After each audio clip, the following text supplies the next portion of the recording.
Et surtout, je serais contente qu'il y ait des hommes, parce que c'est assez rare qu'il y ait des hommes dans les moments où je fais des conférences. Donc je vais commencer, je ne sais pas si vous connaissez tous Mr K ou vous en avez peut-être entendu parler, etc. Donc je vais commencer par une vidéo de Welcome to the Jungle qui est passée récemment, qui retrace vraiment bien mon parcours, qui explique bien mon histoire et la marque qu'on a aujourd'hui. Comme ça, on laissera vraiment un temps de parole après pour qu'on puisse échanger ensemble, parce que entendre parler que moi, c'est pas très intéressant. Je pense que si vous avez des questions, autant profiter d'être tous ensemble pour se les poser. Donc on commence par la vidéo et ensuite je vous raconterai quelques trucs et ensuite questions. Ça marche?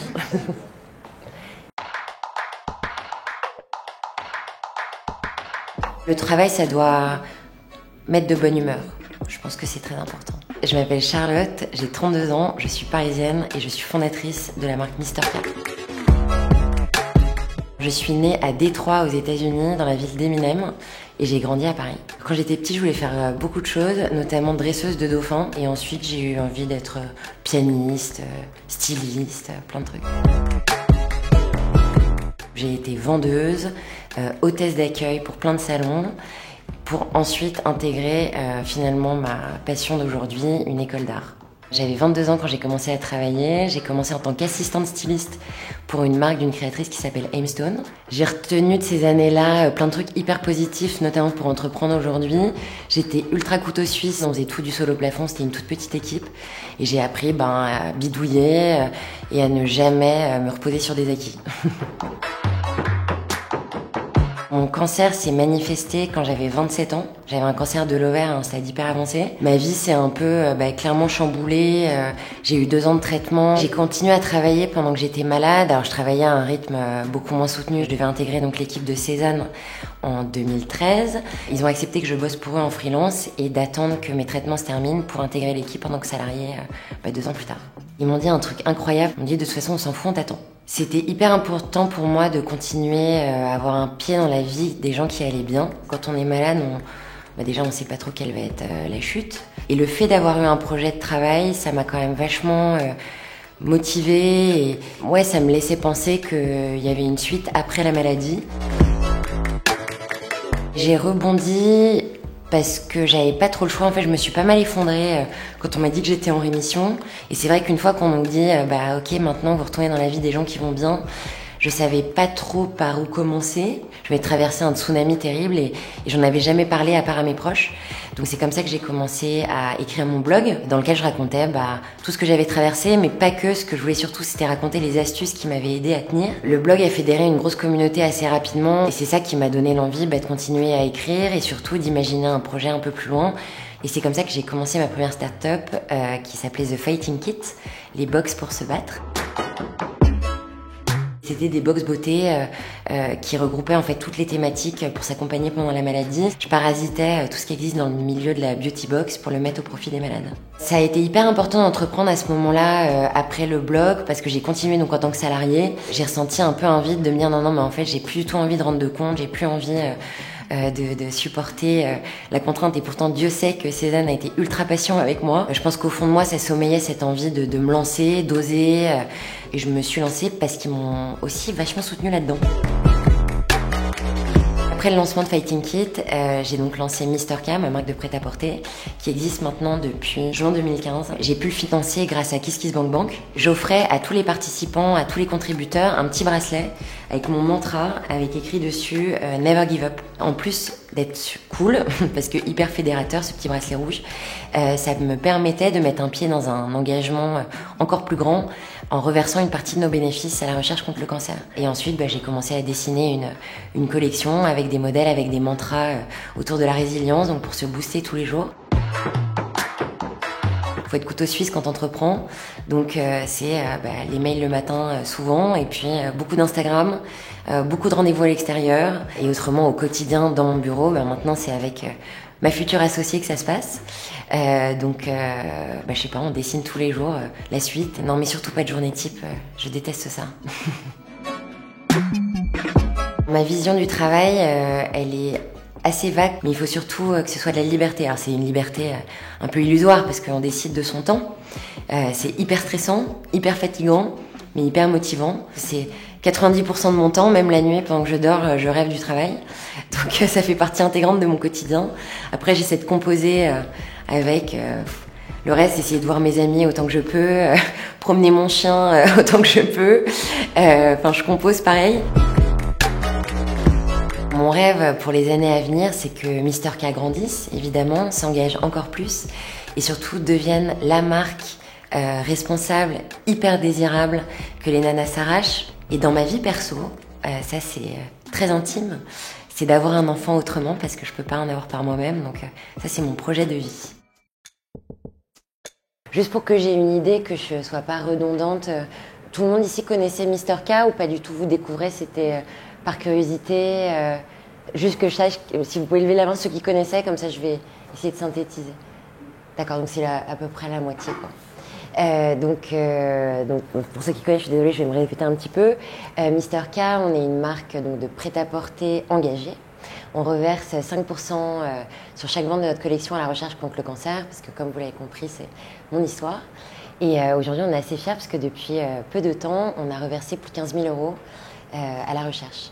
Donc ça, c'est un beau pied de nez personnel parce que avec mon histoire, c'était important de pouvoir faire un pied de nez à cette maladie. Et surtout, la marque se déploie comme on le veut. On est ce qu'on appelle des instapreneurs. Donc je pense que peut-être vos questions, ça peut vous intéresser si vous en posez après. Nous, on vend 70% grâce à Instagram. Donc c'est beaucoup. Ça représente. Moi, je suis pas très bonne dans les chiffres, donc il y a mon associé qui est au fond Astrid et Wonder Agathe qui filme, qui pourra plus parler de la partie chiffrée. Mais voilà, donc on se développe au fil de l'eau. On a la chance d'être. On est une petite équipe, mais on se développe vite et on a. Là, ce soir, on a peut-être trouvé notre future recrue stagiaire, je suis ravie. En fait, je venais là de manière hyper intéressée, c'est que j'ai besoin de recruter des stagiaires. Non, je plaisante. Enfin, si, c'est un peu vrai. Mais pas que. Je suis ravie d'être là. Et voilà, donc je pense que le plus intéressant, c'est comme il y a eu un bon résumé avec la vidéo, c'est plus d'enchaîner sur des questions. Généralement, les gens sont hyper inhibés à l'idée de me poser des questions, donc je vais essayer de désamorcer le truc tout de suite. Le mantra de notre nouvelle collection, c'est « Ose », donc en fait, vous n'avez pas le choix. Vous êtes obligé de me poser des questions. C'est une obligation, parce que dans les conférences, les gens n'osent pas. Donc allez-y. Une question vraiment très basique, mais comment tu t'as trouvé dans la mode dès le départ? Comment t'as su que tu voulais faire ça dès le départ? À l'époque, quand j'ai décidé... alors dès le départ, pas du tout. En fait, j'ai commencé par une fac de droit. Dans laquelle je suis restée 3 semaines. Non, c'était à Assas. Désolée. Ouais, parce qu'en fait, mon père était avocat, donc du coup, j'ai fait un petit complexe de Deep en me disant là, je vais suivre la voie de mon père parce que j'étais complètement larguée en sortant du lycée, je savais pas du tout ce que je voulais faire. Et surtout, j'étais dans un lycée généraliste, donc les voies un peu artistiques, c'était un peu les voies de garage. Donc on les sublimait pas trop à l'époque, et c'est vrai que j'ai pas trop osé pour le coup faire une école d'art tout de suite. Et après ces 3 semaines très très actives, je me suis dit que c'était pas du tout mon truc en fait, le droit. Et j'ai eu la chance d'avoir des parents intelligents et bienveillants et qui m'ont dit oui, effectivement, c'est pas du tout ton truc. Donc tu vas faire 1 an un peu off où donc du coup j'ai été vendeuse, hôtesse pour des salons, etc. Et j'ai intégré des cours de dessin en fait dans plein de trucs à Paris pour un peu parfaire mon dessin. Et j'ai intégré une prépa ensuite, l'atelier de Sèvres. Voilà. Et après, j'ai fait une école de stylisme qui s'appelle le Studio Berceau. Et ça aussi, c'était un peu des erreurs de parcours parce que initialement, j'avais fait l'atelier de Sèvres parce que je voulais être illustratrice pour livres pour enfants. Et je me suis ramassée complètement au concours des Gobelins parce que mon trait était trop enfantin, je pense, et que c'était pas trop le truc et tout. Et en fait, je me suis dit, je vais faire de la mode pour enfants. Donc aujourd'hui, je fais pas du tout de la mode pour enfants. Non, mais c'est aussi pour vous montrer qu'en fait, il faut pas non plus que les choses soient figées. Hein. C'est un peu comme quand on me demande si j'aime les journées type. Non, j'ai horreur de ça. Je pense qu'on peut chacun se découvrir un peu des vocations, surtout quand on commence à travailler. Et c'est pour ça que les stages, c'est fondamental. Donc il faut bien les choisir. Parce que... Non, mais c'est vrai, parce que on a tendance à dire « Oh là là, faut que je trouve un stage absolument », mais sans trop réfléchir, je pense, à la boîte qui va nous accueillir. Je pense que c'est plus important de se dire « Ok, en fait, qu'est-ce que j'aime faire ?» Et donc, je vais plus commencer à chercher là-dedans plutôt que de me dire dans l'urgence « Oh là là, il faut absolument que je trouve un stage, sinon je vais rater mon année. » quoi. Je pense que c'est pas le bon réflexe de réfléchir comme ça, parce que c'est quand même assez déterminant les stages. Et moi, en l'occurrence, j'ai vraiment fait des stages qui ont été hyper formateurs. quand j'ai décidé d'être styliste du coup. Et c'est ça qui m'a permis vraiment de savoir que c'était ma vocation. Et je suis passée par la mode pour enfants. La presse, ça c'était horrible. J'ai fait 1 mois, j'ai pas supporté. Et ensuite, j'ai terminé pour une jeune créatrice qui s'appelait Aimstone, pour qui j'ai travaillé donc, pendant après 4 ans. Oui. Alors, je suis entrepreneuse depuis très peu de temps. Bravo. Merci. Et je pense que j'ai à peu près votre âge, donc je suis un peu parmi les plus vieilles. Mais vous êtes à la fac? Non, pas du tout. Ah, vous venez comme ça super. J'ai vu l'annonce sur Internet. Et en fait, vous avez dit dans le vidéo que vous avez maintenant une associée qui Oui, qui est là, qui va être ravie. Quand je me lance seule, je voulais savoir à quel point la décision a été prise pour l'associer avec quelqu'un. Ah, c'était indispensable pour moi, parce qu'encore une fois, j'ai vraiment le profil pur créa et com. Et surtout, ça m'amusait plus en fait d'être seule à développer ma boîte. J'ai bossé pendant 4 ans entre les box et aujourd'hui la marque de prêt-à-porter.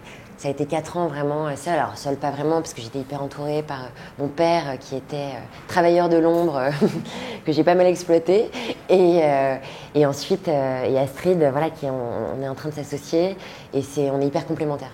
Et je pense que si tu te lances seule, à moins que tu aies toutes les casquettes, et c'est tant mieux si c'est le cas, hein, je pense que c'est important de partager aussi une aventure humaine d'abord, et puis la prise de risque à deux, ça permet de prendre du recul aussi, on peut échanger beaucoup.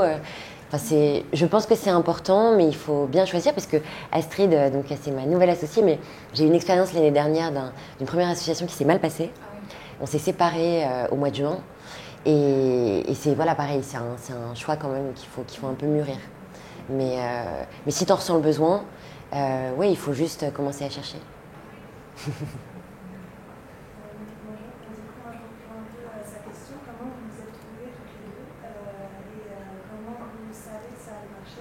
Dans le sens où des fois, quand on est porteur du projet, nous on est à fond, et la personne qui rejoint le projet qui est un peu distant n'est pas forcément aussi à fond. Donc comment la collaboration se passe en l'occurrence, Astrid est plutôt carrément à fond. En fait, on se connaissait plus jeune. On se connaissait depuis qu'on avait 20 ans à peu près, on avait des amis en commun et on avait une passion commune aussi, la mode. Astrid a un très beau CV. Elle a fait une grande école de commerce et l'IFM. Et après, elle a fait ses armes pendant 8 ans chez Comptoir des Cotonniers. Et elle, vraiment, donc, elle était plus dans la partie donc, développement de collection et elle était directrice de collection. Voilà, pour être précis. Et donc, plus la partie business et puis voilà, un peu stratégie, tableau Excel, tout ça. Et puis une vision, en fait, qui me manque, moi, beaucoup. Et Astrid a quitté donc Comptoir. C'est horrible de parler à ta place. Mais tu peux raconter peut-être, c'est peut-être mieux qu'on t'entende. Alors je reprends le fil. Donc j'ai quitté Comptoir au mois de juin, au mois de mai dernier. Et en fait j'avais dans la tête depuis quelques mois, même quelques années, de faire autre chose. J'avais adoré mes premières années dans une grosse boîte parce qu'à l'époque elle était petite et que je faisais tout du sol au plafond comme Charlotte le raconte quand elle a créé sa boîte. Et c'est ce que j'avais adoré au début. Et en fait, ça s'est perdu parce que c'est une marque qui a explosé. Et on a eu beaucoup de magasins, on a eu mon équipe, on est passé de 3 à 25, donc ça a explosé. Et donc j'avais perdu un peu cette âme aussi de travail où je touchais à tout. Et puis j'ai aussi perdu un peu le goût du produit pour cette marque avec qui j'étais très en lien au départ et qui s'est un petit peu effacée au bout du temps. Et donc du coup, moi je suis quelqu'un pour le coup d'un profil plus créa. Parce que moi j'avais plus le côté business, donc je cherchais en fait un créa avec qui je aurais pu monter quelque chose. Et j'étais allée voir Charlotte il y a 2 ans, j'avais cette idée en tête. Et à l'époque, Charlotte était justement en train de s'associer, c'était le début. Et donc elle m'avait filé, du coup je m'étais dit en fait j'allais voir quelqu'un qui est créa, parce que forcément autour d'elle, elle n'a que des créas. Moi j'ai que des business autour de moi, donc elle avait forcément un peu des créas. Et donc elle m'avait donné une liste de copines, de personnes qui voulaient chercher a priori quelqu'un, et donc j'avais pris cette liste, et j'ai travaillé pendant quelques mois avec une personne avec qui finalement qui s'était très bien passé, mais on n'est pas allé jusqu'au bout. Et j'en ai obtenu un avec Charlotte, et après, avec Charlotte, ça a commencé comme ça en fait. Déjà, je pars de mon boulot, et je cherche quelqu'un, et voilà. Voilà, c'était le... Voilà l'histoire. Non, et puis on est vraiment hyper complémentaires pour le coup. On est dans un... Enfin, c'est un peu le schéma idéal, tu vois. Moi, mon mec est entrepreneur aussi. Et pour le coup, je sais que son associé historique, parce qu'ils sont 3 aujourd'hui, mais au tout début, ils étaient 2, ils étaient vraiment... ils faisaient la même chose. Donc c'est assez risqué quand même quand on fait la même chose, parce qu'il y a des problèmes d'ego, il y a plein de trucs, il faut pas empiéter sur le territoire de l'autre. Et en l'occurrence, ça se passe divinement bien entre eux, donc c'est un peu l'exception qui confirme la règle. Mais je pense que pareil, c'est des choix qui se mûrissent. Je pense que, surtout, j'ai lu un article récemment vachement intéressant justement sur les bons patrons. Et je pense que quand on est patron, ou quand on a un peu pour velléité d'entreprendre, tu vois, il faut être humble. Et il ne faut pas avoir d'ego. Et je pense que pour le coup, mon expérience première, c'était pas trop ça. Et en l'occurrence, je pense qu'Astrid et moi, on est un peu toutes les deux là-dedans. Et voilà, donc je pense qu'il faut beaucoup d'humilité et mettre son ego de côté. Parce qu'en fait, tu te prends des claques tous les jours, tu te trompes tous les jours et tu fais des erreurs tous les jours. Donc ça, je pense que c'est un peu les casquettes à avoir quand tu entreprends, en plus de la complémentarité. Et ta question où tu disais justement la deuxième personne qui arrive après, comment est-ce qu'elle peut être aussi à fond, etc. Alors moi, je cherchais un projet qui m'anime aussi et je faisais de la mode depuis des années, mais j'avais envie de renouveler. Voilà, c'est la mode en ce moment, mais de redonner du sens à mon boulot, etc. Et en fait, ce qui était hyper agréable pour moi, c'est quand je suis arrivée avec Charlotte, on a passé 3 jours, on a réécrit en fait ce qu'on avait envie de faire ensemble de l'histoire. Et je remercie Charlotte devant vous et je le fais, et je l'ai déjà fait, mais pour moi c'était super agréable d'arriver au début et de se dire en fait on réécrit tout ensemble, c'est génial, et donc voilà. Et c'est comme ça que du coup le projet finalement j'ai été intégrée tout de suite de façon hyper motivée et de façon à me dire en fait c'est moi aussi. Parce qu'on a réécrit ensemble. Oui, parce qu'il y avait la transition quand même avant des box. Donc moi-même, j'ai un peu tâtonné pendant longtemps avant de savoir vraiment si j'allais assumer de faire de la mode 100%, tu vois. Et ce qui était génial avec Astrid, c'est qu'elle avait cette même envie. Moi, j'avais déjà cet engagement. Je n'osais pas trop passer la seconde parce que... je sais pas, comme c'était mon projet, j'ai toujours bossé pour d'autres. Je n'osais peut-être pas trop développer une collection. Et comme là, tout d'un coup, on a eu cette complémentarité évidente et cette envie surtout de faire une mode différente, évidemment incarnée, évidemment engagée, mais aussi durable, aussi responsable. Astrid, elle avait vraiment beaucoup étudié la question et je pense que c'était une des carences qui te manquait dans ta vie d'avant aussi, c'est que la mode est en train de changer beaucoup. Aujourd'hui, je pense en tout cas, certainement votre génération d'autant plus a envie de donner du sens, déjà à votre premier boulot sans doute, mais même à vos achats. Donc on avait vraiment toutes les deux cette envie commune de développer un projet qui a énormément de sens. Et donc c'était ça la clé aussi du succès de notre association, je pense. Oui. Moi j'ai une question, c'est à propos des financements. Oui. Comment vous avez financé votre projet sur le départ? Vous, en tant que femme, est-ce que vous avez des difficultés si vous avez demandé des financements pour votre projet? En tant qu'ex-malade du cancer surtout. Oui. Comment vous avez été abordé? Alors en tant que femme, franchement, il n'y a pas de problème. Pour moi, justement, j'aime pas trop ce clivage. Je pense que c'est assez excluant, plus que ça ne sert la cause. Mais non, moi, la vraie injustice, c'est que j'ai été malade. Donc déjà, quand tu as été malade, tu as le droit à l'oubli, qui est quand même assez injuste pour les personnes malades. C'est que moi, j'ai le droit d'emprunter, mais à des taux exorbitants. Pendant 10 ans, j'ai cette épée de Damoclès au-dessus de la tête, parce qu'en plus, j'avais un cancer à très mauvais pronostic. Enfin bon, bref. Donc déjà... L'emprunt, naïvement, j'avais demandé à mon banquier quand j'ai monté la boîte. Il m'a très élégamment dit non, on va d'abord voir comment fonctionne votre société. Bon, au moins, il était plutôt classe. Donc, du coup, c'est pas grave. J'ai réussi aussi à transformer le truc en lançant Kiss Kiss. Alors, Kiss Kiss a financé la production des box à l'époque. Et depuis Kiss Kiss, donc depuis les box, on est autofinancé. En fait, c'est un cercle vertueux, plus on a vendu, plus on s'est autofinancé, etc. etc. Et aujourd'hui, on est vraiment 100% autofinancé. On a des ambitions importantes pour 2019 et 2020, donc il va falloir qu'on commence à chercher des fonds, probablement, ou des fonds et des... Comment ça s'appelle le truc là ? Ouais, des business angels, mais l'autre truc qu'ils nous ont dit. Subventions.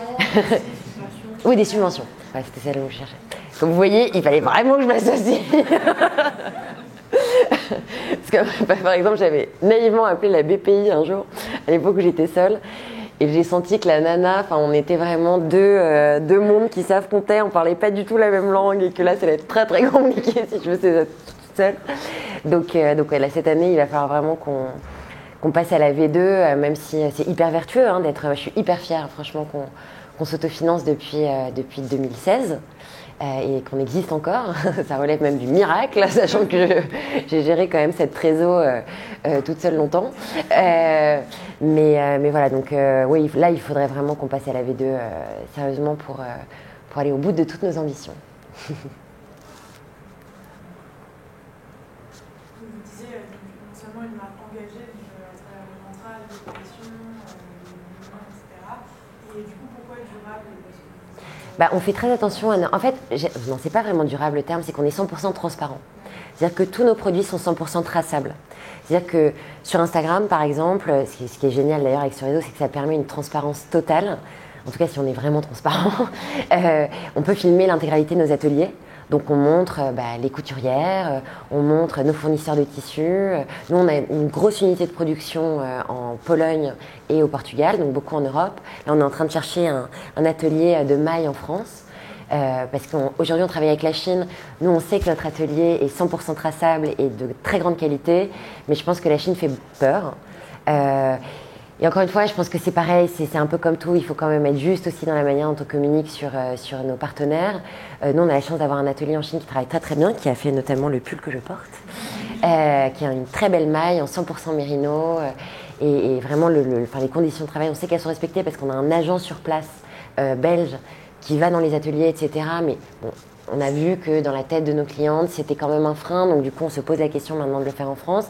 Mais c'est ça, en fait, on est une marque complètement transparente, complètement traçable.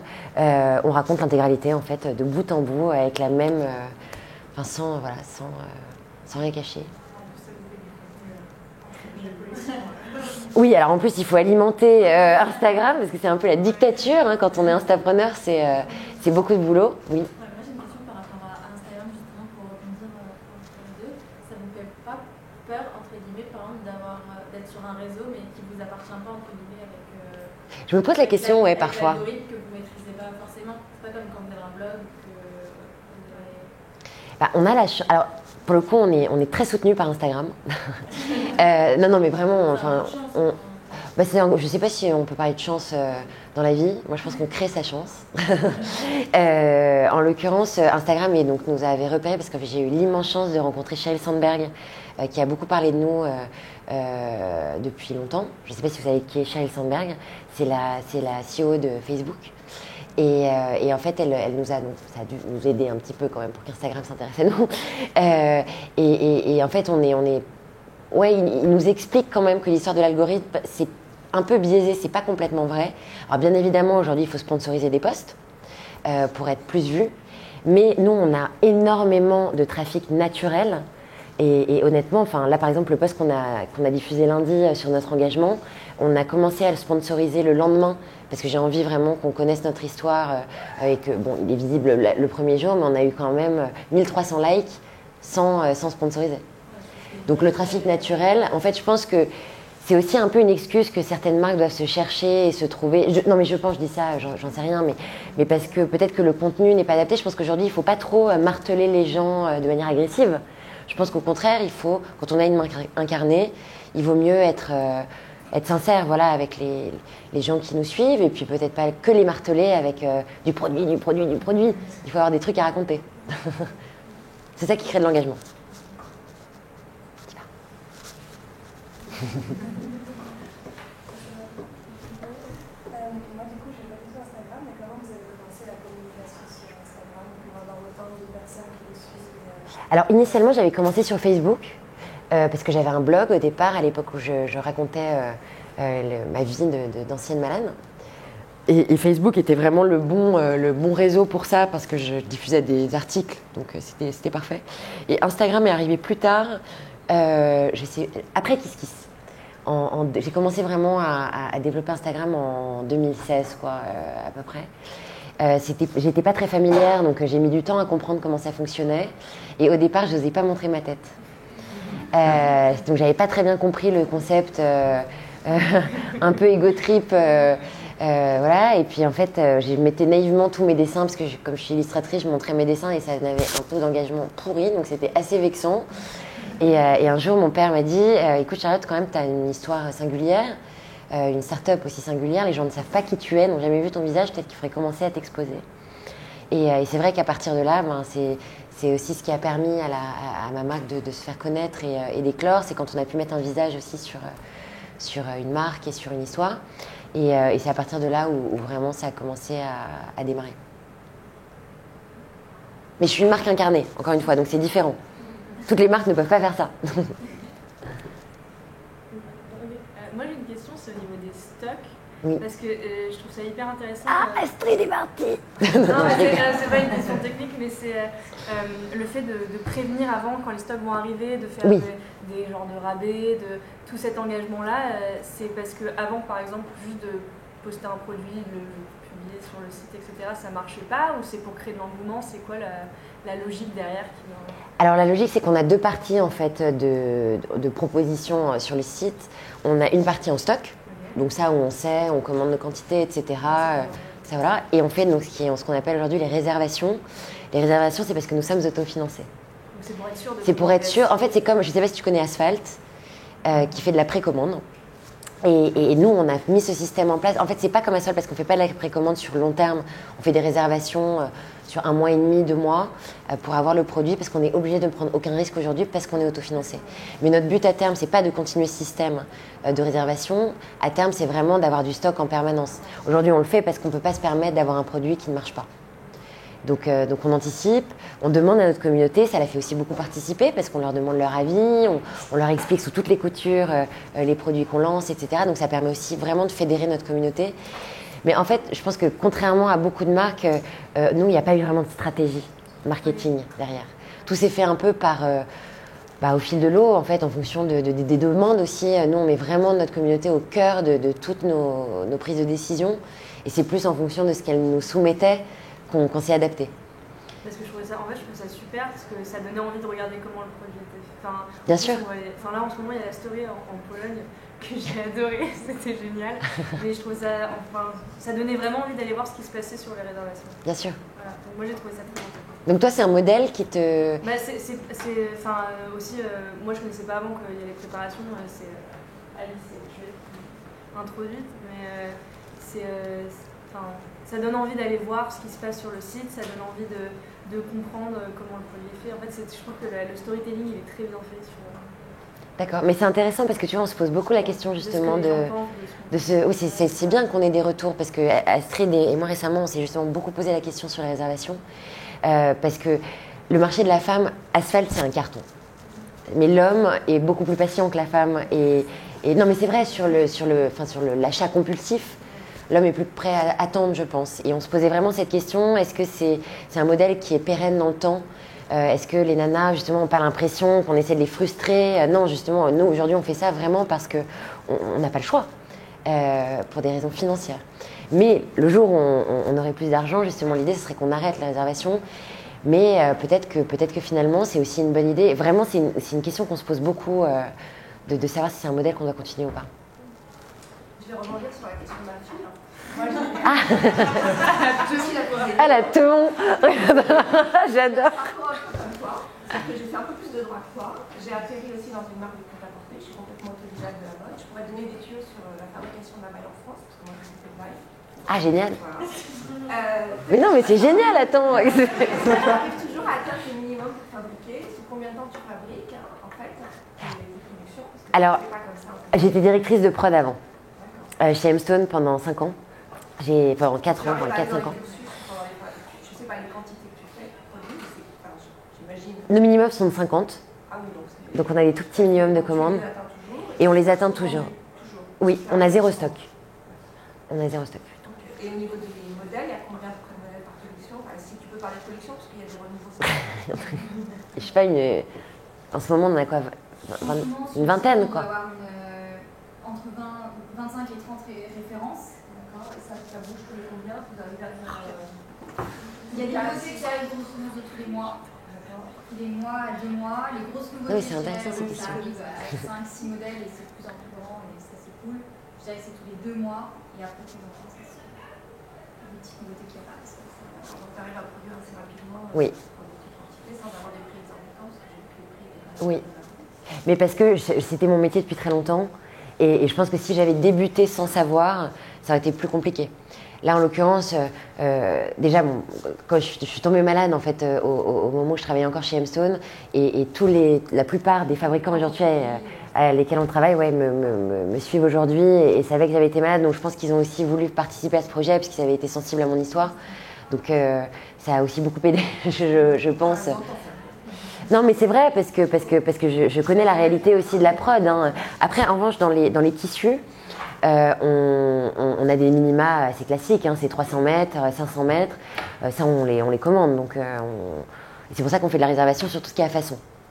En fait, tout ce qu'on produit à produit fini, ça on fait du stock, et tout ce qui est à façon, on le fait en réservation, pour prendre aucun risque, parce que ça coûte plus cher. Je suis en master entrepreneuriat à la Sorbonne, et du coup forcément... Ah, il y a des masters spécialisés en entrepreneuriat, quoi. Ouais, Ah, c'est ouf. C'est ça aussi. C'est que forcément, je pense qu'un jour, j'aurais envie de créer ma boîte, mais j'ai vraiment envie de trouver une utilité au produit que je veux lancer. Mais je me posais quand même la question de à partir de quel moment, toi, tu as réussi à te verser un salaire. Je m'en verse pas. Tu t'en verses pas. Je me verse pas de salaire. Aujourd'hui, la personne qu'on paye, c'est Agathe. Astrid et moi, on ne se paye pas. Parce que Astrid donc, a réussi à négocier une rupture conventionnelle dans sa boîte. Donc elle a 2 ans de Pôle emploi, ce qui est quand même une vraie chance en France. Et moi, je suis conférencière en parallèle et j'interviens pour des grosses boîtes et c'est ça qui me permet de vivre à côté. Du coup, tu arrives à dégager du temps pour Bah, j'ai pas le choix. Je n'ai pas le choix. Tes conférences, elles sont en lien Avec la résilience. En fait, je raconte, ça dépend un peu des formats, tu vois. Quand j'interviens pour des groupements de pharmaciens, généralement, ils me demandent vraiment de parler plus de mon expérience en tant qu'ancienne entrepreneur dans les box et du bienfait que ça faisait aux patients, tous ces produits de beauté, etc. Enfin, c'est vraiment, ça fluctue en fonction des... Le thème central, c'est toujours la résilience. Et je vous donnerai une exclue après. Du coup, j'aurais bien aimé savoir, parce que toi, personnellement, tu n'as pas eu de background très management. Pas du zéro. Zéro. Et donc, du coup, je me demandais quelles étaient les expériences et les compétences que toi, tu as acquises au cours de tes stages et de tes jobs avant, qui t'ont permis de devenir entrepreneuse avec les boîtes, les box et après maintenant le travail. Déjà, je pense que c'est un caractère. Non, et en plus, pour le coup, c'est ce qui m'a beaucoup formée plus jeune, c'est que j'ai donc commencé par M-Stone, qui était un petit créateur. Et j'étais son assistante, donc au départ, je devais être assistante styliste, mais comme c'était un peu le même format que nous aujourd'hui, on n'était que 3, donc je faisais tout du sol au plafond. Donc ça m'a permis quand même d'être ultra couteau suisse, d'apprendre à tout faire. Elle me lâchait des trucs, enfin, je devais organiser des événements, moi j'avais pas fait d'événementiel, j'avais pas fait de com, et je devais me débrouiller toute seule, j'allais à Rungis acheter des pots de fleurs que je négociais avec les mecs, enfin, du coup ça m'a beaucoup formée aussi, hein. C'est pour ça que je pense que, alors mon mec hurlerait s'il m'entendait dire ça, parce qu'il est pas du tout d'accord, mais parce que lui il s'est lancé direct à la fin de ses études. Il a fait un stage, je crois, ou 2, et il a lancé direct sa boîte avec son associé, enfin non, ils ont lancé 3 boîtes, et aujourd'hui, ils ont leur 4e boîte qu'ils viennent de revendre. Et moi, je pense que c'est important quand même de faire un peu ses armes avant. Pas forcément très longtemps, mais en tout cas, peut-être dans des plus petites structures qui vous permettent quand même de toucher un peu à tout pour voir quels sont vos domaines de prédilection. Parce que, je ne veux surtout pas vous dégoûter, parce que moi, forcément, je vends un peu ma crèmerie aujourd'hui de l'entrepreneuriat, mais tout le monde n'est pas non plus fait pour être entrepreneur. Il y a une mode en ce moment aussi quand même, macroniste, tous entrepreneurs, c'est super. Et la réalité aussi de l'entrepreneuriat, c'est que c'est beaucoup de stress, beaucoup de sacrifices, beaucoup de travail, beaucoup de travail. C'est génial parce que c'est son projet. Donc ça, c'est un luxe incroyable, mais c'est aussi beaucoup de nuits blanches. C'est aussi beaucoup d'angoisse de est-ce que je vais pouvoir me payer, est-ce que ça va marcher, Je pense qu'il faut être un peu fou pour entreprendre. Je pense qu'il faut aimer le risque, il faut réfléchir après avoir agi. Non, mais c'est vrai que c'est quand même c'est un peu vrai, parce que je le vois avec Gaspard, pour le coup, qui lui a quand même un modèle de boîte qui a très très bien fonctionné. Et il a cette part de folie douce, mais de vraie folie, parce qu'il a pris des décisions quand même hallucinantes maintenant qu'on y pense rétrospectivement. Et je pense qu'il faut quand même ce vrai goût du risque. Et tout le monde n'a pas goût au risque. Ça a été, je me suis dit, mais en fait, j'adore toucher à tout.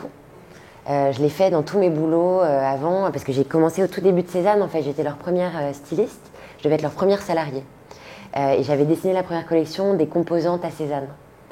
Et en fait, j'étais au tout début de cette histoire quand même, qui est une success story incroyable et qui quand même mérite l'admiration de beaucoup de gens.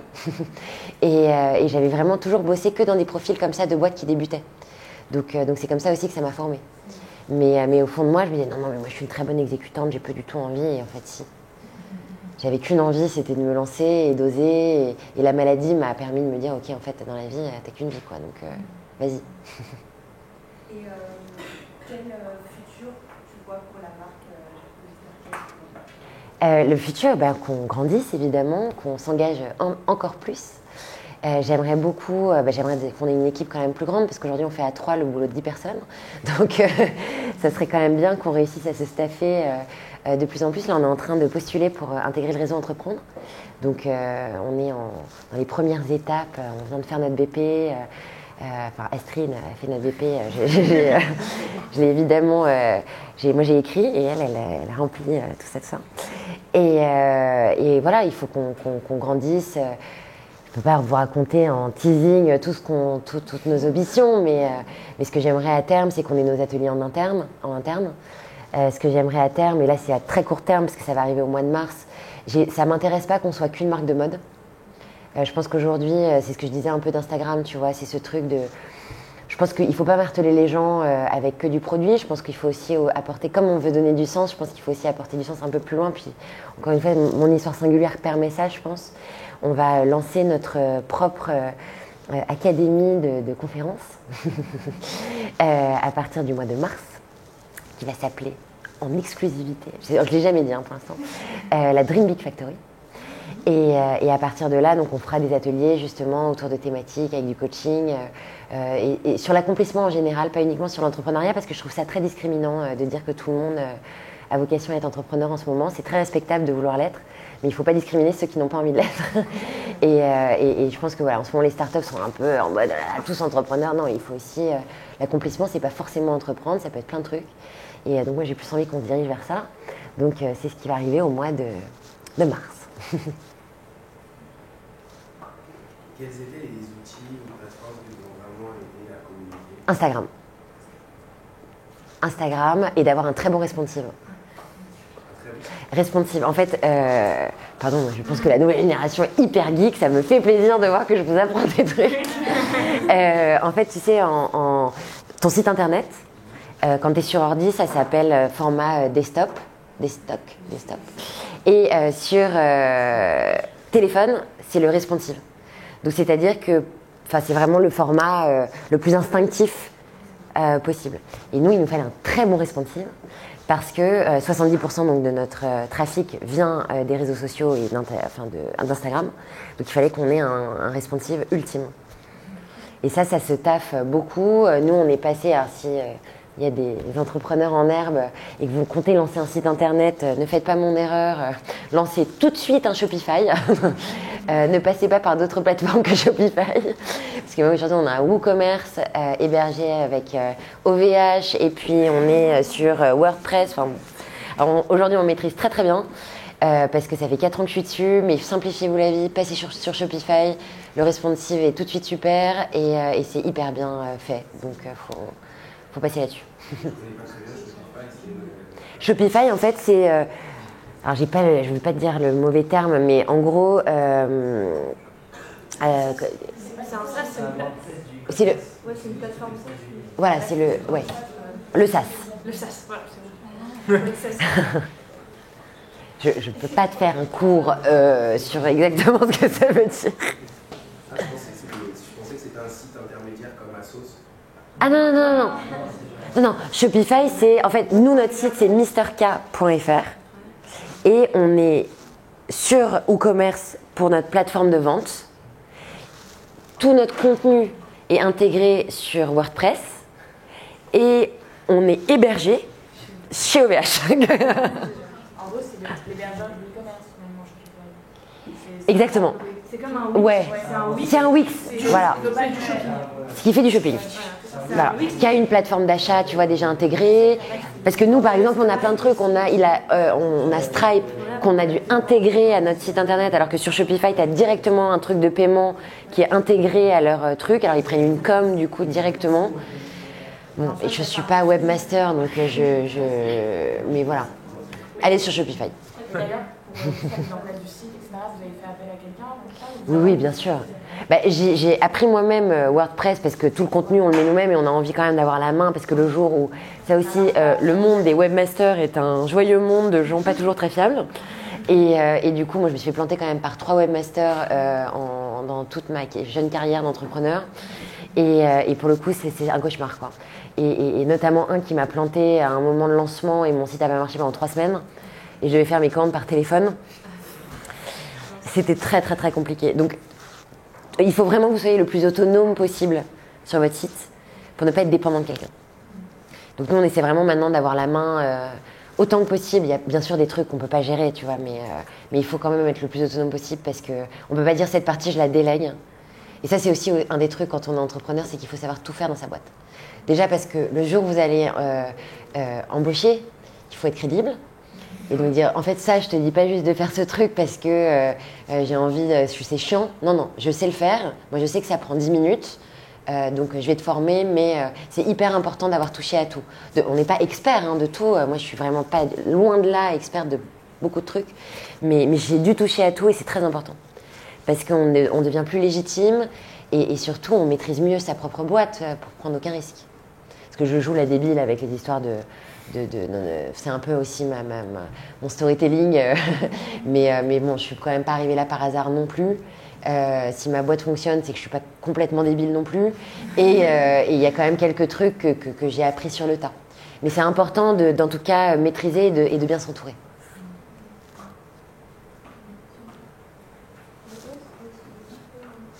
Les femmes d'abord.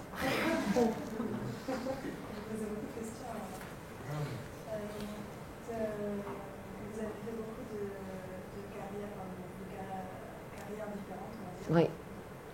J'ai eu beaucoup de vie. Comme vous avez décidé de lancer votre prêt-à-porter, il y a prêt-à-porter enfant, prêt-à-porter homme, prêt-à-porter femme, après il y a différents styles, etc. Comment vous êtes cadré sur ce style-là? Est-ce que c'était une volonté? Combien de temps vous avez pris avant de bien cadrer le projet?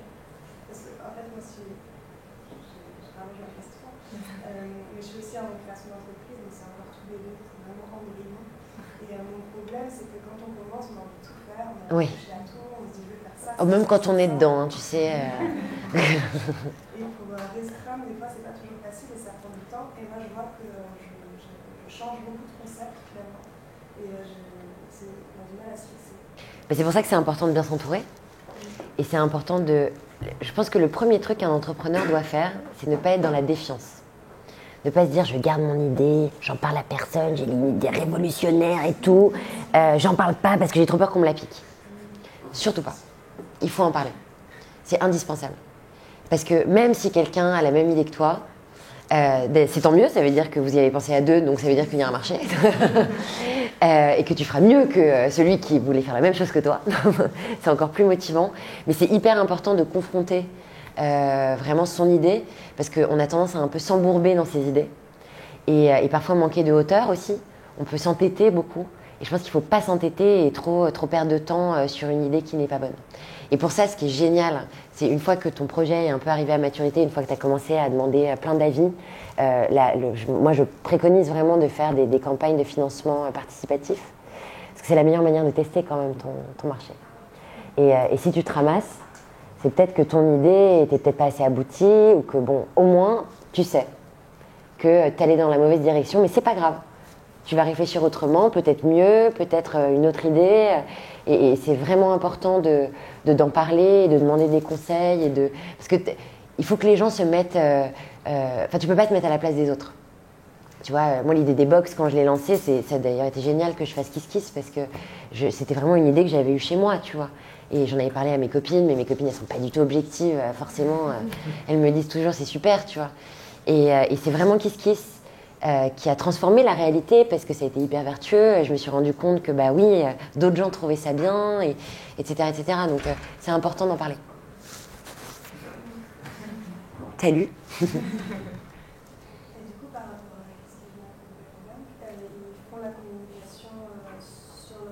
Ah non, c'est toi qui fais tout toute seule. En fait, eux, ils t'aiguillent. Par exemple, j'avais besoin, à l'époque du lancement des box, j'avais besoin de 35 000 euros. Et en l'occurrence, bon, j'ai fait vraiment Kiss Kiss en urgence parce que je m'étais un peu bercée d'illusions. Je pensais qu'une fondation allait financer mon lancement. Et pas du tout. Et j'avais déjà lancé toute ma prod. Donc en fait, j'avais déjà 35 000 euros à payer sans argent. Donc j'ai fait Kiss Kiss, j'avais pas le choix en fait. Il fallait vraiment que j'ai cet argent. Et au départ, Kiss Kiss, qui n'était pas du tout sensible, enfin évidemment si sensible au sujet du cancer, mais qui connaissait pas du tout de projet autour de ça, m'avait dit écoute, 35 000 euros c'est beaucoup d'argent. C'est pas sûr que ça marche ta campagne, mais peut-être moins. On va te dire mais 25. Ah oui, mais en fait j'ai vraiment besoin de 35, donc je suis obligée de mettre longtemps. Mais non, tu mets 25 parce que au moins si tu as 25, bon bah au moins tu auras 25, mais tu peux prendre aucun risque. Et en l'occurrence, bon bah il s'est avéré que j'ai réussi à avoir 40 000 euros. Mais eux n'ont rien fait. C'est vraiment, en fait, ils finissent par te mettre en homepage quand ton projet fonctionne. Mais je crois que c'est un algorithme limite en interne qui voit quels sont les bons projets du moment. Mais eux ne font pas ta com. C'est vraiment à toi de faire ta com. Et c'est pour ça que ça se prépare une campagne. Je suis pas un très bon exemple parce que je l'ai pas préparé longtemps, mais parce que je l'ai préparé dans l'urgence. Mais si c'était à refaire, il faut vraiment la préparer longtemps. Il faut une super vidéo qui va marquer les esprits parce que c'est ça qui va faire que les gens vont venir sur ta campagne. Il faut que tu aies réfléchi en amont aux personnes qui vont être les premiers contributeurs. Il faut que tu aies quand même une base de données aussi de mailing. Il faut que tu aies peut-être un compte déjà Instagram, Facebook pour avoir une communauté qui va déjà être impliquée dans ton projet. Enfin, on ne décide pas tout d'un coup. Je vois plein de personnes qui sont super déçues et qui se disent « Ah bah mince, je viens de lancer mon projet. Ah oui, mais tu avais 3 followers sur Facebook et plein de super amis. Mais les amis, c'est pas suffisant parce que nous, ce qui a vraiment permis que évidemment, des amis ont contribué, bien sûr, mais c'est marginal quand tu as besoin de beaucoup d'argent. Donc c'est quand même important de bien cadrer. Je pars dans tous les sens, je ne sais même plus si c'était ta question. Je fatigue un peu. C'était sur un site de crowdfunding? Oui, KissKissBankBank. Tu en as plusieurs, tu as Ulule, tu as Kickstarter, et moi c'est les 3 que je connais, après il y en a peut-être d'autres. En tout cas, Kiss Kiss et Ulule, c'est vraiment, je crois, les mieux, quoi. Étant donné que tu as une très grosse communauté et que tu recherches des financements, tu as parlé de Business Angel, je pense à des opérations qui ont été faites par d'autres startups, c'est d'aller faire du crowdfunding mais avec de l'equity en face. Ah oui, bah, Kickstarter du coup, non? Bah non, du coup plutôt du WeSeed. Je pense que ça s'y prête assez bien parce que tu as une grosse communauté et c'est plus intéressant d'avoir la communauté qui rentre au capital de la société plutôt que d'être un business angel. Ah ouais, c'est une super bonne idée. Hein. Et j'avais une question. Mais attends, juste question, parce que moi j'ai une question du coup. Non, parce que ça veut dire que quoi? Donc les contributeurs deviennent actionnaires de ta boîte. C'est ça. En gros, mais à hauteur de combien de pourcents? Tu fais un petit peu de chiffre d'affaires, j'imagine. Oui. Tu as des ambitions, tu te dis, bon, voilà, je valorise à temps. Donc, ouais. dire ma boîte, j'ai envie, avant de recevoir l'argent, je pense qu'elle vaut 2 millions. Ouais. Je vais demander 500 000 contre, du coup, 20% du capital social. Tu vas lâcher 20% du capital social à des gens qui vont venir. Donc c'est quoi? Tu bloques en fait sur la campagne, tu mets moi je laisse en fait 20%. C'est ça, 20% D'accord. contre ce montant-là. Ah ouais, c'est vachement bien. Et donc là, mais du coup, tu as combien d'actionnaires? Bah, tu peux en avoir beaucoup, mais c'est eux qui gèrent via une holding. Donc du coup, tu as un interlocuteur, une holding. D'accord. T'as pas 45 mecs qui... Non, tu te retrouves pas avec... justement, et en business angel, en ce moment, si tu demandes 50 000, tu en mets 50 dans ta boîte. Et il y en a 50 qui vont avoir une idée différente de la direction que tu prends. C'est vachement bien. C'est vachement logique en plus avec ce qu'on fait. Et j'avais une question du coup, étant donné que c'est un projet très artistique et très créa, est-ce que tu as des structures d'accompagnement que tu conseillerais? Est-ce que tu en as utilisé? Alors j'ai pas compris. Un incubateur non, parce que là, Welcome to the Jungle par exemple, ils ont fait Welcome to the Jungle, oui. La vidéo. Est-ce qu'il y a eu d'autres structures de l'écosystème qui t'ont accompagné? Oui, beaucoup. En fait, nous, eux, ils sont venus nous proposer de faire la vidéo. Hein, en fait, moi, je la diffuse parce que je la trouve vachement bien faite. Et quand je dis, je sais pas encore des vidéos aussi bien synthétiques. Peut-être par la singularité aussi de notre marque, on a eu la chance d'avoir beaucoup de presse gratos. Donc ça, c'est génial parce qu'on n'a jamais payé de presse. Et ça, c'est vraiment une chance, quoi. Après, en accompagnement, si, on est accompagné. Alors moi, je fais toute la créa. Donc je suis vraiment la directrice artistique, si tu veux, de la boîte. C'est moi qui fais les contenus Instagram. C'est moi qui réponds d'ailleurs aussi sur Instagram. Je fais vraiment toute la partie com et créa. En accompagnement, créa, pas vraiment. En fait, si, après, on a une équipe, un photographe et un vidéaste, etc. Mais on n'a pas tellement de... Non, mais en revanche, pourquoi? Parce que c'est quoi le fond de ta question? Tu veux monter quoi comme projet? Ou t'as déjà quoi comme projet? C'est bon, j'ai ce qu'il faut, un accompagnement. Ah oui. Posez plus la question sur vers quelle structure tu t'es adressé dans l'écosystème, parce que j'ai l'impression que l'écosystème startup ne accompagne pas forcément des projets où il y a de la création et des côtés artistiques. Donc du coup, c'est curieux de savoir j'ai vu être des incubateurs publics dans des incubateurs publics, des incubateurs privés, des accélérateurs et tout, mais j'ai l'impression que ça reste pas vraiment. Alors, je sais qu'il y en a, nous récemment, on est accompagnés, depuis longtemps, en tout cas soutenu par Nelly Rodi. Nelly Rodi, c'est un bureau de tendance très connu, tu vois, qui accompagne les trucs. Et la Fédération française du prêt-à-porter, en fait, le président de Nelly Rodi a aussi créé la Fédération française du prêt-à-porter. Et ils sont en train de créer un incubateur très mode. Je pense que l'IFM aussi doit incuber. Station F. Ouais. Pour le coup, on a été à Station F pendant 3 mois. Moi, j'y ai pas trop mis les pieds parce que c'était pas trop mon truc. C'était quel programme? Nous, on était hébergés par LVMH. Mais honnêtement, j'ai trouvé que ça manquait un peu de lien humain et de chaleur humaine. Mais c'était génial, en fait, d'y rentrer. Tu vois, on était hyper fiers et tout. Mais ouais, j'ai trouvé que c'était un peu très tech. Du coup, ma place, quoi. Moi, j'ai une question, tu dis que c'est beaucoup de ventes sur Instagram et sur ton site. Est-ce que tu comptes ouvrir une boutique ou est-ce que c'est quelque chose... À terme, oui, on adorait. À terme, une boutique ou même des pop-up shops on va développer de plus en plus de pop-up. Ouais. On a fait le premier, d'ailleurs, où tu es venu gentiment nous voir, en décembre.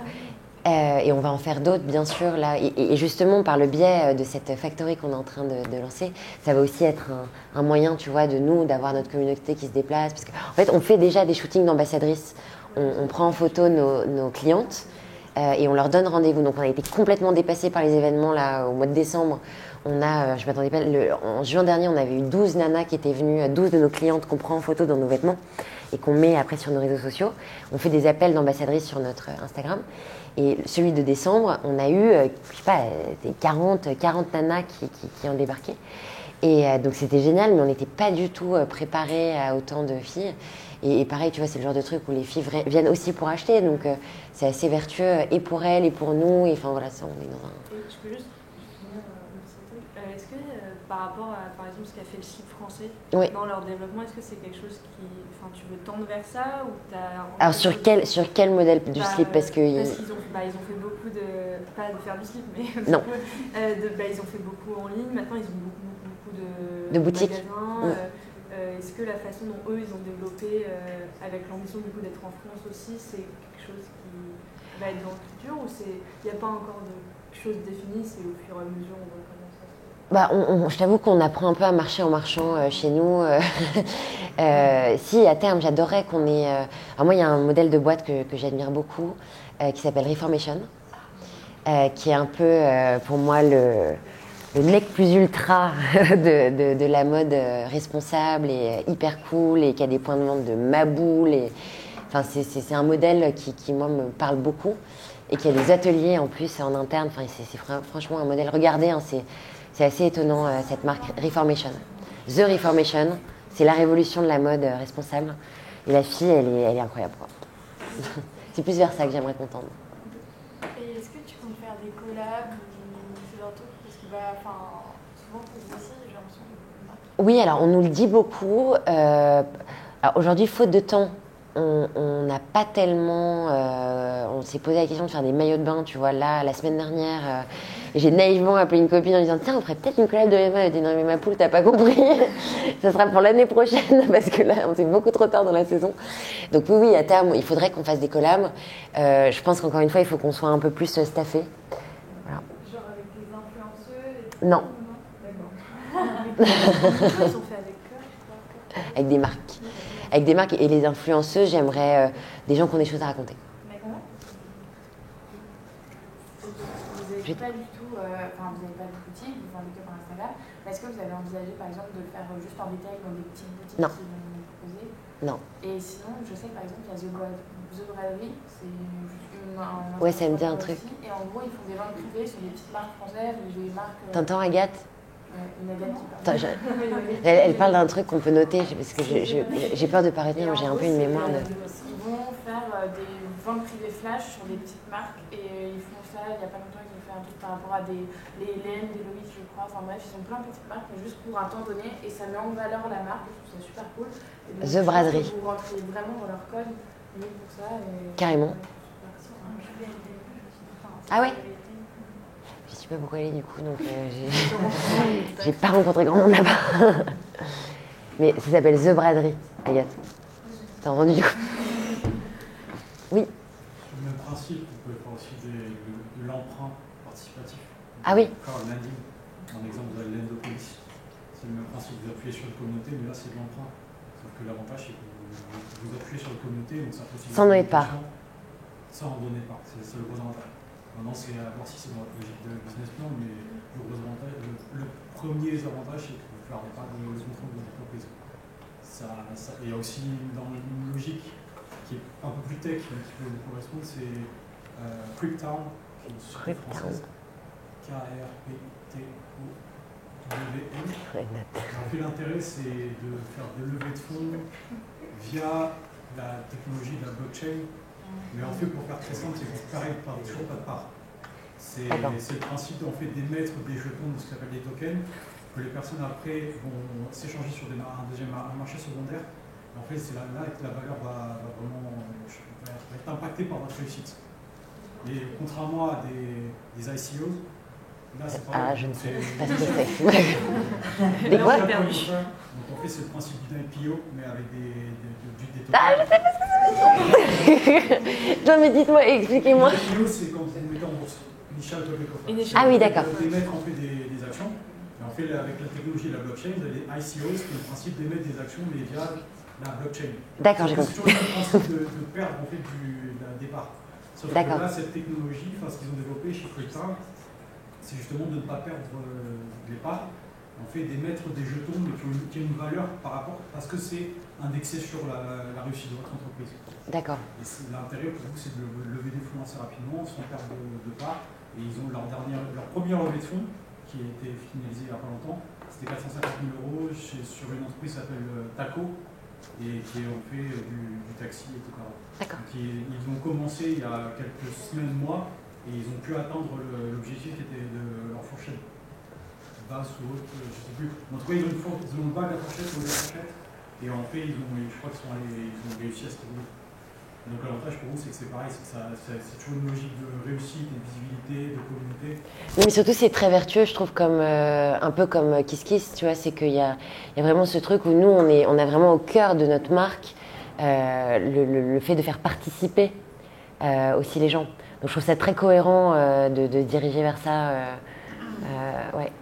Comment vous êtes inséré, si vous voulez, dans la communauté, l'écosystème de la mode responsable par rapport à tout particulièrement à Flash Web, parce que Fashion Evolution, Est-ce que vous êtes impliqué? Est-ce qu'ils vous voient? Comment ils vous voient? Est-ce que pas? Parce que comme vous expliquez que vous fabriquez en Chine, est-ce qu'aujourd'hui, par rapport à cet écosystème, vous sentez qu'il y a un pushback et qu'ils considèrent que vous ne faites pas partie de la mode responsable, ou au contraire, ils apprécient le fait que vous ayez cette transparence et que même si vous n'avez pas une fabrication qui va être responsable comme eux ils l'entendent, le fait que vous ayez cette communication, est-ce que vous sentez que vous êtes embrassé par cet écosystème?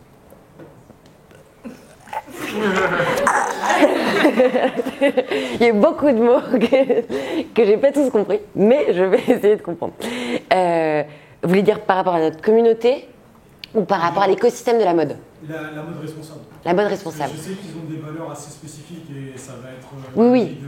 En l'occurrence... Si c'est pas recyclé, si vous avez des déchets, ils vont considérer que vous n'êtes pas responsable dans ce cas-là. On n'a jamais eu d'audit sur le fait qu'on soit responsable. Nous, encore une fois, comme on est transparent et qu'on montre tout, aujourd'hui, nous, les personnes qui auditent, c'est notre communauté vraiment sur Instagram. En l'occurrence, on est beaucoup suivis par des influenceuses, donc green, qui commencent à s'intéresser à nous, qui me posent énormément de questions en MP et à qui je réponds de manière tout à fait transparente. Et donc, on est plus dans un truc de dire on fait de notre mieux et on apprend à marcher en marchant et on essaie vraiment de prendre des décisions au quotidien. En fait, on n'est pas sur un modèle, si tu veux, de...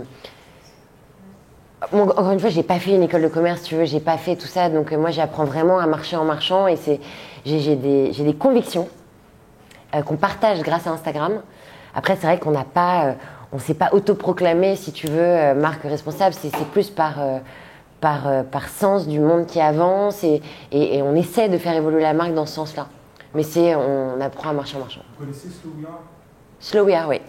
Vous êtes en connivence avec eux? Non. Et vous voyez mettre un pied fermement ancré dans cet environnement? Donc pour l'instant, vous attendez de encore une fois, rapatrier votre fabrication en France? on est en Europe déjà. On ne fera jamais du 100% made in France parce que c'est trop... ça restreint aussi beaucoup l'offre de produits qu'on pourra faire. Parce que la réalité aussi de faire fabriquer en France, c'est que c'est très cher. Et on est quand même obligé de faire un arbitrage entre proposer un prix juste à notre communauté et une qualité réelle. Donc on source les meilleurs ateliers, les meilleures usines. C'est pour ça qu'à terme, j'adorerais qu'on ait nos ateliers en interne. Mais est-ce qu'avec les charges françaises, est-ce qu'avec toute la réalité aussi française, ça va être possible? Un modèle de Reformation, c'est qu'aux États-Unis, c'est possible. En France, est-ce que c'est possible? Ça, malheureusement, il n'y a que l'avenir qui me le dira. Mais je l'espère. Je suis quelqu'un d'optimiste. Donc j'espère que ce sera possible. Mais je ne pense pas qu'on... On ne sera jamais perçu, je pense, comme une marque complètement responsable, parce qu'on n'est pas non plus dans une démarche, si tu veux, d'ayatollah non plus du bio. Nous, notre marque, c'est une marque engagée. Déjà, on reverse, la genèse de notre marque, c'est l'engagement. Ce qui est vraiment pour moi le principal de notre marque, c'est notre engagement. Et évidemment qu'on fait les choses le mieux que l'on peut, avec des très bonnes conditions de travail de tous nos ateliers, un sourcing de qualité. Voilà. Mais je ne suis pas sûre qu'on embrasse complètement l'écosystème dont tu parles, à terme. Je ne crois pas. Je pense que si. Ah, tu penses? Bon, ok. Ce mouvement avait une rigidité à une époque, je pense, par rapport à la logique de tout devait être en France, etc., et que c'était une recherche utopique, et que ça a morphé dans une variété d'approches, et justement des organismes comme Excellence qui font régulièrement des événements, et on voit que l'offre... Ça, je connais, ils sont en bas de chez moi. Au final, comme quand ils font leur fairware, on voit la diversité des offres, et plusieurs marques disent je me revendique responsable, mais c'est vrai que je le fais en Asie.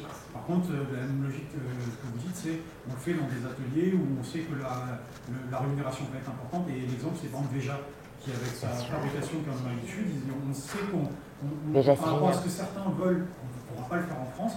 Par contre, déjà, on les rémunère mieux, on les accompagne, on leur permet de vivre. Bien sûr. Et au final, aujourd'hui, ils sont complètement embrassés par cette communauté parce qu'ils ont un message de transparence qui est déjà la pierre angulaire en matière de la responsabilité. Et après, ils ont une démarche qui va être positive, rien que d'un point de vue de la conception et de la construction. Donc au final, vous êtes en plein dedans. Cool. Quand même, le mastodonte de ça, c'est quand même Patagonia. Patagonia, c'est quand même le Graal de la mode responsable. Je pense que lui, il s'est pas inventé un storytelling. Hein. C'est le mec, quand même, il est là depuis longtemps. Et c'est hallucinant. Non, C'est vrai que c'est moins mon goût, mais après, c'est quand même une très belle histoire, tu vois. Et surtout, lui, typiquement, tu regardes Instagram, Patagonia, t'as pas un produit, quoi. Vraiment, on embrasse complètement une marque qui revendique des valeurs, le sport. Enfin, c'est hallucinant. Pour moi, c'est un vrai modèle, Patagonia. Oui. Et je pensais à ça, du coup, est-ce que vous comptez être vendu par des sites internet, et notamment, comme on parle de tout ce qui est durable et tout, je sais pas si vous connaissez Centre Commercial. J'adorerais. Non, mais c'est le mec de Veja qui a créé ça. Bah, ça, potentiellement, ça pourrait être un truc cohérent, mais j'ai pas non plus envie. En fait, si tu veux, c'est compliqué. J'ai pas envie qu'on se disperse non plus trop. Peut-être qu'aujourd'hui, je dis ça parce qu'on est que 3 et qu'on fait déjà beaucoup à 3. Quand j'envisage ce genre de truc, j'ai fait mes armes chez Cézanne en plus, donc c'est compliqué. Je manque peut-être un peu d'objectivité aussi, mais oui. Non, bah, j'ai fini. Tu sais, moi, je pars dans tous les sens, donc faut pas hésiter à me couper la parole. Moi, j'ai une question. Tu disais que tu reversais une partie de tes fonds, c'est Fondation Bus. À l'hôpital, directement. Ouais. Je vais pas me tromper, je vais pas essayer. T'inquiète. Est-ce que aussi je dirais pas un rêve, mais une ambition, ce serait de créer ta fondation à toi? J'adorerais, ouais. J'adorerais. Et d'ailleurs, je pense qu'on devait le faire là, parmi ma to-do interminable qui ne cesse d'augmenter. Mais c'était en projet parce que les box que j'avais lancées au départ, c'était vraiment des box pour accompagner les malades. Et c'est une des raisons pour lesquelles je me suis séparée de mon ancienne associée, c'est que je pense qu'on n'avait pas la même vision pour le coup. Avoir la même vision aussi, très important le jour où on entreprend. Voilà, on n'avait pas la même vision et moi je pense que j'étais plus confortable à l'idée de vendre les box. Justement parce que c'est un modèle quand même de gens qui ont besoin et j'étais plus confortable avec le fait peut-être de les offrir. Donc j'adorerais là qu'on monte une fondation pour pouvoir les offrir à l'hôpital, sauf qu'il faut que je trouve une équipe qui va pouvoir les constituer. Et aujourd'hui, j'ai plus la force de m'en occuper. Voilà. Mais j'adorerais. Je change un petit peu de secteur. La mode, c'est un milieu quand même très très concurrentiel. On voit beaucoup de marques. Bien sûr. Beaucoup de créateurs qui se lancent. Pour les boîtes, c'était assez innovant, donc c'était. Bien sûr. On était un peu ça sur le marché, mais du coup, est-ce que là, sur le secteur de la mode, ça vous a pas fait peur de vous lancer? Alors moi, il faut savoir que j'ai pas peur de grand-chose. Je pense que la maladie, si tu veux, le curseur de peur, c'est peut-être un peu le problème aussi. C'est pour ça que je dis un peu cette part de folie douce, tu vois. J'ai évidemment pensé. Je me suis dit, bon, effectivement, c'est moins original que la boxe. Après, je fais pas des choses avec lesquelles je suis plus confortable. J'avais plus le courage de développer les box parce que c'était trop lourd pour moi de parler de cancer autant et que je vais bien maintenant. Donc en tout cas, de mieux en mieux depuis longtemps. depuis 5 ans, je suis en rémission maintenant. Et j'avais envie de parler d'autre chose. Et je pense que les messages aussi, c'était, si tu veux, c'est plus les messages qui ont permis vraiment de faire éclore Mister K. Et c'est aussi ce qui m'a permis d'oser développer et déployer la collection, c'est quand j'ai fini par assumer pleinement que ces messages avaient tout à fait leur place sur d'autres vêtements que des sweatshirts. Au début, c'était un peu un prétexte, tu vois, le sweatshirt. Moi, perso, je ne porte pas de sweat, donc j'aimais juste le fait avec des messages, des mantras, etc. Mais moi, ce qui m'a mis, c'est de faire du beau et mon métier que j'aime. Et je pense que ça, les gens l'ont compris. Et comme je suis quelqu'un d'assez sincère, de sans filtre et de très transparent, ça a été plutôt bien perçu. Et bien sûr que c'est moins différenciant, mais je pense que non, pour l'instant, on grandit plutôt bien. Donc je crois pas que ça a été vraiment un frein. Mais oui, c'est un marché très très concurrentiel. Mais je pense qu'on a une histoire très très singulière aussi. Je pense que pour l'instant, c'est important qu'on garde la main dessus. Et un peu comme Cézanne, hein, si tu veux, le succès de Cézanne, ça a été justement de prendre ce pli, et moi aussi, qui a décidé d'être uniquement. Après, c'est pas incompatible d'être exclusivement en ligne, mais de faire des pop-up dédiés à notre marque, de faire des événements. Par exemple, on pourrait très bien avoir un pop-up au Bon Marché. Si le Bon Marché nous sollicite, je ne vais pas dire non. mais c'est parce que ça sera un stand dédié Mister K, où là on sera sur le stand avec des nanas qu'on aura formées. Mais j'ai pas envie que la marque passe dans de mauvaises mains en fait et soit mal racontée. Et quand tu es autofinancée, Donc tu es autofinancé pour la marche, c'est plus intéressant au début. Et en plus, bien sûr. Ah ben ça, bien sûr. Aujourd'hui, la politique de prix juste, et je pense vraiment qu'on a des prix très justes avec la qualité qu'on propose, ça serait beaucoup plus compliqué si on avait des revendeurs. Voire impossible en fait. Nous, on gagnerait vraiment pas d'argent. Et surtout qu'on reverse 5%, c'est impossible. Non, c'est impossible. Effectivement. Il y a des partenaires qui ont cette même philosophie, comme Front Mode, qui ont cette démarche de mode responsable. Est-ce que ça paraît logique pour vous ou est-ce que ça serait que sur le pop-up store que vous maîtriseriez? Est-ce que vous verriez à mettre par exemple une partie de votre collection dans des magasins qui ont cette logique de mouvement? Je disais, oui, par exemple, centre commercial, typiquement, qui est vraiment je pense que c'est une boutique qui raconte. Enfin, Gaspard, pour le coup, s'habille pas mal chez eux. Et je sais qu'à chaque fois, il en ressort, il est trop content de son achat parce qu'on lui a raconté une histoire. Et tant qu'on est peut-être avec des boutiques qui font ça, je pense qu'on se perdrait dans des gros magasins type Galerie Lafayette. Je ne suis pas certaine qu'on ait notre place. En revanche, bien sûr, si on arrive à trouver des concept stores qui défendent et nos valeurs et réussissent à rencontrer la marque, évidemment, on le fera. Je pense. Pardon. Je voudrais faire contacter Front de mode, je connais pas. C'est comme ça qui a monté ça. D'accord, Front de mode. Aïe, je suis désolée, en fait, t'es le post-it. Parce que non, mais j'ai une mémoire de poisson rouge. D'accord, Front de mode. Et du coup, souvent, quand on écoute les entrepreneurs parler, il y a une personne qui a été décisive dans la suite de leur parcours. Toi, ce serait qui, si je peux demander? Mais il y en a plein. Les personnes décisives, je pense qu'il faut quand même mettre en lumière mon père, qui a été vraiment décisif.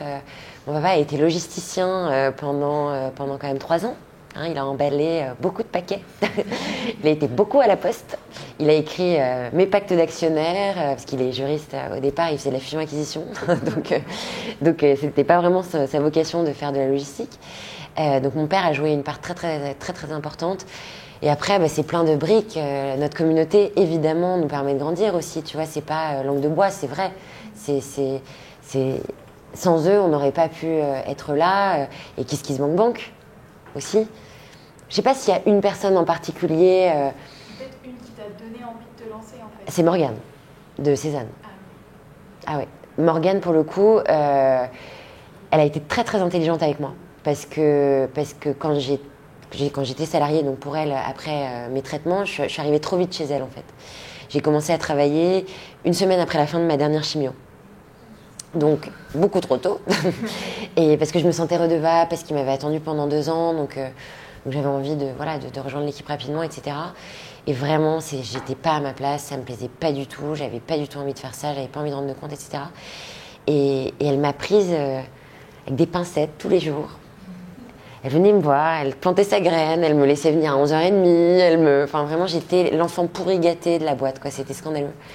Mais parce que c'est quelqu'un de bien, et que c'est quelqu'un de sensible, et qui m'avait attendu, et machin. Je pense qu'elle a compris que j'avais quand même vécu un truc hardcore, quoi. Et un jour, elle m'a dit, écoute, Charlotte, en fait, je pense que vraiment, t'es plus heureuse, quoi. Pourquoi tu lances pas ton truc? Et on en a beaucoup parlé ensemble. Et je me suis dit, bah ouais, en fait, t'as raison, pourquoi je lance pas mon truc?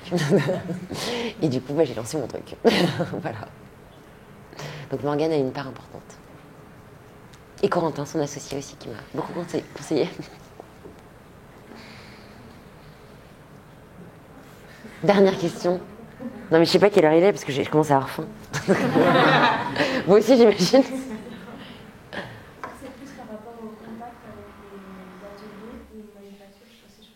Oui. Je travaillais avec eux depuis très longtemps. À l'époque d'Aimstone, donc comme je disais, j'étais directrice de prod à la fin quand j'étais chez elle. Et j'allais moi-même faire le sourcing des ateliers. Donc j'ai fait beaucoup de voyages en Pologne, beaucoup de voyages au Portugal, pas en Asie, parce que Aimstone n'avait pas non plus de gros moyens comme moi aujourd'hui à l'époque. On ne pouvait pas aller en Asie. On a toujours eu des agents pour l'Asie. Mais j'ai visité, j'y suis allée... lâchée dans le grand bain sans trop savoir où j'allais et puis je les ai dégotés comme ça, comme les fournisseurs de tissus d'ailleurs.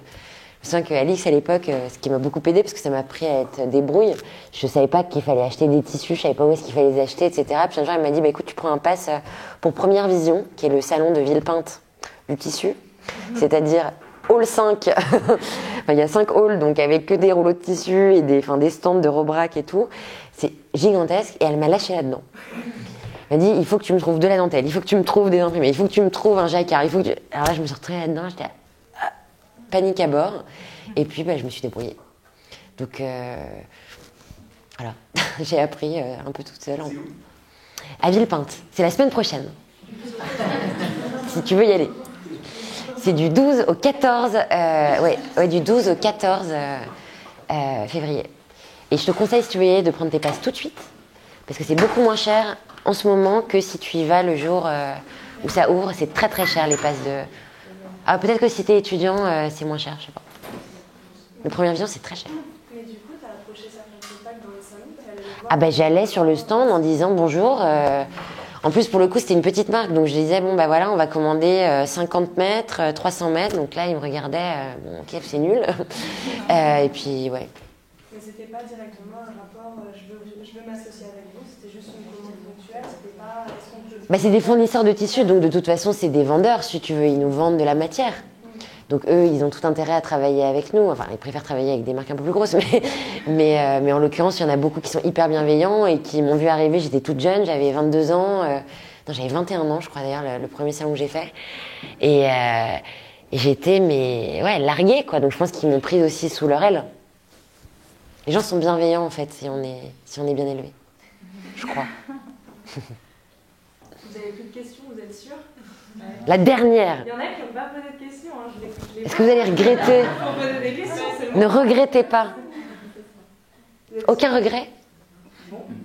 Après, je réponds sur Instagram. Hein. Je sais pas, c'est concernant l'agent pour la Chine.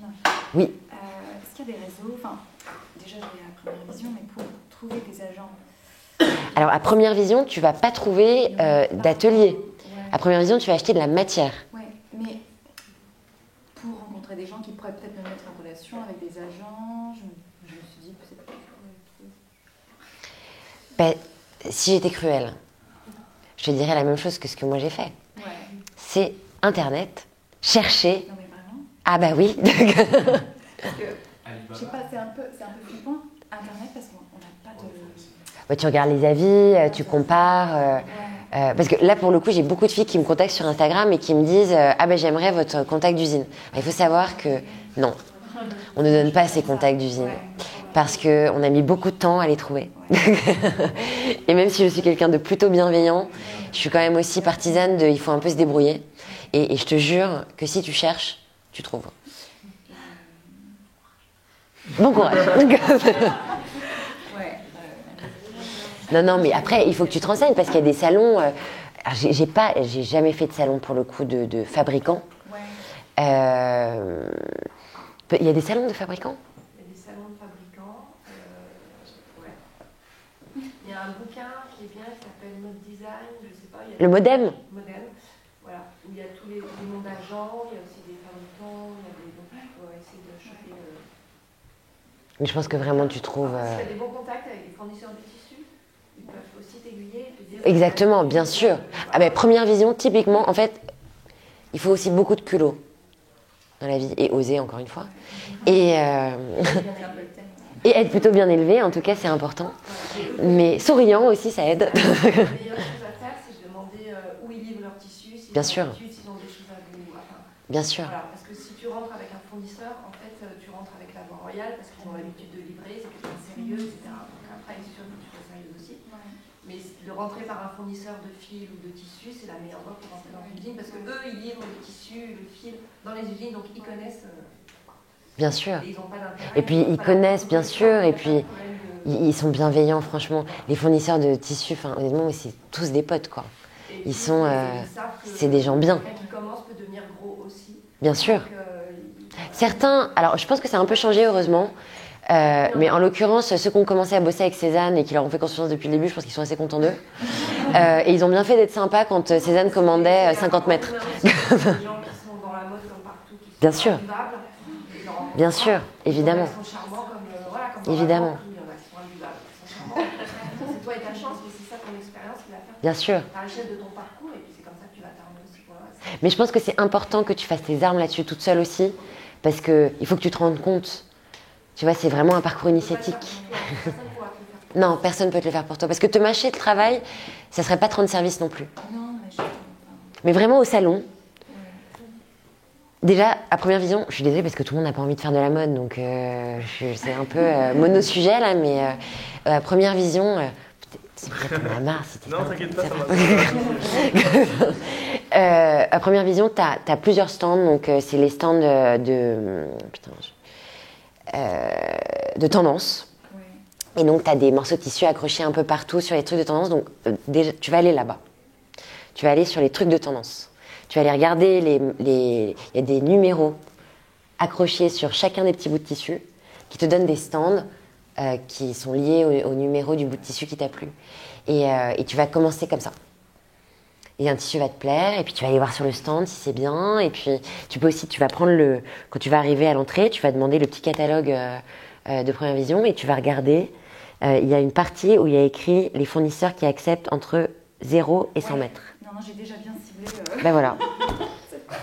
Eh ben tu vas. Et voilà, ben c'est comme ça. Ouais. C'est comme ça et tu vas leur demander sur place s'ils connaissent pas des ateliers de qualité et sympa. Ouais. Et qui acceptent des petites quantités. C'est sûr, c'est bon. Fini.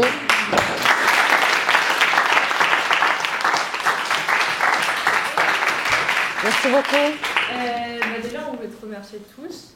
Même toutes les personnes ici, je pense, elles te remercient. Et Julia et Alice qui sont fans. Ah voilà, on est trop mignonne. On en parle. Ah ouais, vous êtes trop mignonnes. On s'envoie les stories. Ah bon? Tous les jours, on check, juste qu'on fait 8 heures. Voilà. Alors, question très importante. Parce que moi aussi, j'ai des questions à vous poser, du coup. Est-ce qu'on poste trop?